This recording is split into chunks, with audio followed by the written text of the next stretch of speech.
можноста да зборувам. Значи, регистар во Министерството за земјоделство, шумарство и водостопанство во однос на земјоделските задруги нема да постои. Затоа што тие земјоделски задруги, кои досега екзистираат во регистарот на земјоделство, во Министерството за земјоделство, шумарство и водостопанство, се согласно Законот за земјоделски задруги.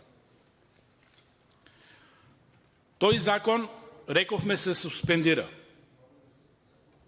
Ако го прочитате сегашниот закон, што вие го предлагате, законот за задруги, пишува многу јасно, единствен регистар за задругите се води во Министерството за економија.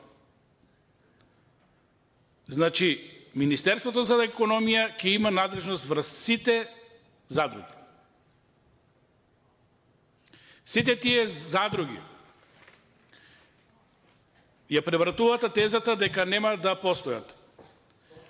Тие задруги ќе постојат единствено и само единствено ако се пререгистрираат.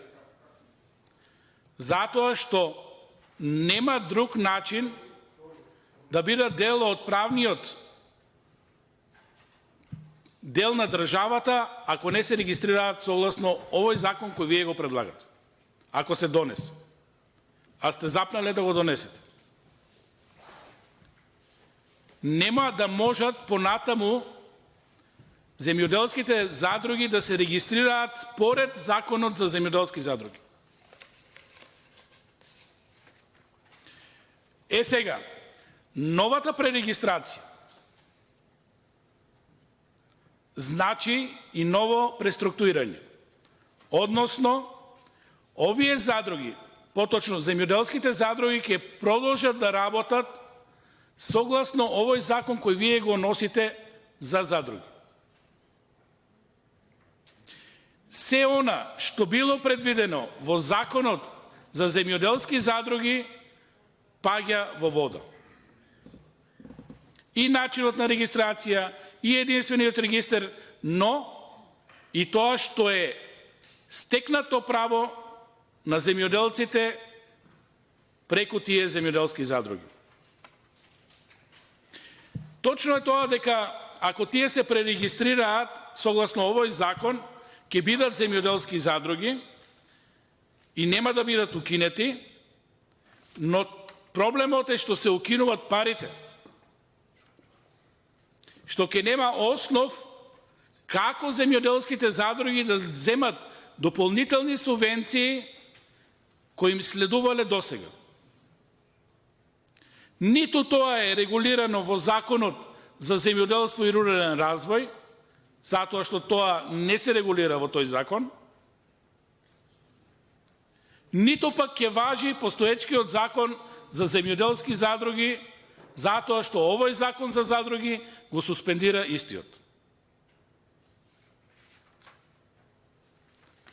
Крајниот ефект, ако некоја земјоделска задруга земала 10% зголемени субвенции, затоа што производите ги продале преку задруга, затоа што тоа е стимулирано од државата, затоа што тоа е потик за укрупнување на земјоделците, затоа што тоа е потик за современо земјоделство.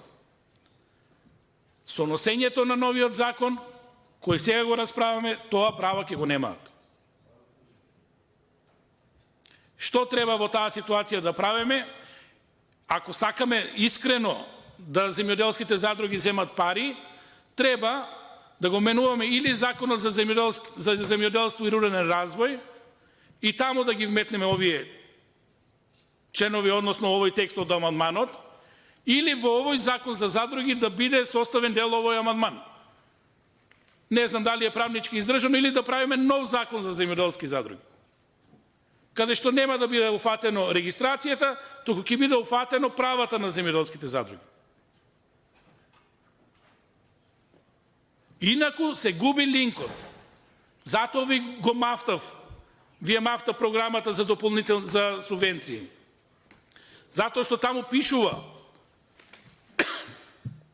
субвенции за земјоделски задруги ќе земат толку и толку. На никое друго место тоа не го пишува. но земјоделски задруги кои се регистрирани согласно Законот за земјоделски задруги. Сега, овие ако се пререгистрираат, објаснете ми како ќе земат средства. Невозможна мисија. Ќе се регистрираат и што? Ќе се дружат. Проблемот е што се губи можноста за дополнително субвенционирање на задругите. Што се губат права на земјоделците. Затоа реагираме. Затоа сметаме дека веќе е ова уредена материја, си има закон за земјоделски задруги, нека си продолжи. Сите останати задруги, организирајте ги согласно овој закон. Единствено, ако сте запнали за регистрите, најдете начин како тоа да го организирате. И повторно да спомнам, ако ви е целта дел од замрените земјоделски задруги кои имаат имоти, ако сакат државата да ги земе, односно ако сакат олигарсите од СДС и од ДУИ да ги земат, најдете си модел тоа да го направите. Се што укинумите можете да направите со носење на законски решенја. Меѓутоа, не е поштено према земјоделците. Стекнати права се укинуваат така преку ноќ. Тоа не е добро. Затоа реагираме. Затоа кој сака да земе таму некоја воденица, некој имот, тоа е друга приказка.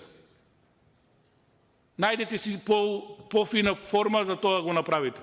Вака, колатерална штета земјоделците. До кога земјоделците ќе бидат колатерална штета? На нечии интереси. Регулирана материја се суспендира и станува нерегулирана. Тоа е лошото во овој закон. Благодарам.